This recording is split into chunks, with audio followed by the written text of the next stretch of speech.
It was a quiet night in the Tobias household. Mr. and Mrs. Tobias were settling into bed when they noticed a message scrawled on the ceiling. They also heard a strange noise coming from outside. Concerned, Mr. Tobias decided to investigate while his wife called the police. But before she could make the call, she was dragged under the bed and killed. Meanwhile, their lazy stoner son Anton was completely oblivious to his parents' disappearance. It had been 7 days since he had last seen them, and he was preoccupied with running out of weed. He headed to his friend Pnub's house to restock, but Pnub was also out. Anton's friends Mick and Pnub suggested that he should try talking to Molly, their neighbor and the girl that he liked. Anton awkwardly returned Molly's dropped lyrics book, but it didn't go well. He then went back to his house to make a sandwich, only to discover that the knife he was using was covered in blood and his cat Bones was playing with an eyeball. Anton panicked and ran, only to trip and find his parents' corpses.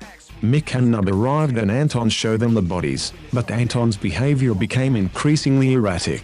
When Mick tried to call 911, Anton murdered him with a glass bottle and claimed that he wasn't the killer. However, it was revealed that his hand was possessed and had killed his parents and was now controlling his actions. As Anton struggled to control his possessed hand, it chased Pnub into the basement and killed him. Anton's hand also threw Bones out of the window. Anton then went to Molly's house, where her parents had just arrived home.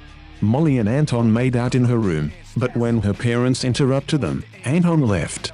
Anton buried his friends' and parents' corpses in his backyard, but Mick and Pnub returned as zombies and knocked him out. Meanwhile, Debbie LaCure, a druidic high priestess, was hunting the spirit responsible for killings across the country. After Anton's hand killed 2 cops, he cut it off with a cleaver. Pnub and Mick went to find a first aid kit, while Anton trapped the hand in a microwave, burning it. Debbie and Randy, Anton's neighbor, then hunted Anton down to put a stop to the possessed hand. After sending Molly to the school dance, Anton returned home to finish off the hand. However, Pnub and Mick inadvertently released the hand, causing chaos at the school dance. The hand killed the band's lead singer and Molly's friend Tanya, and Anton fought with the hand in a pub pit before it escaped to the auto shop. There, Molly was strapped to a car and raised toward the ceiling.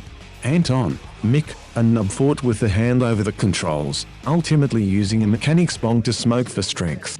Anton blew smoke into the hand until it dropped the controls and they saved Molly. Debbie threw a ritual knife into the hand, stopping it in a puff of smoke and fire. In the end, Anton was in a body cast in the hospital, having given up heaven to stay with Molly. Mick and Pnub were now his guardian angels. While alone in his room, Anton looked up and saw the message "I am under the bed" written on the ceiling. Mick and Pnub pondered whether they should tell Anton they were the ones who wrote the message but decided against it, laughing. In a post-credit scene, the hand vowed to be back, reminding Anton that we all go a little crazy sometimes. Just don't look under the bed.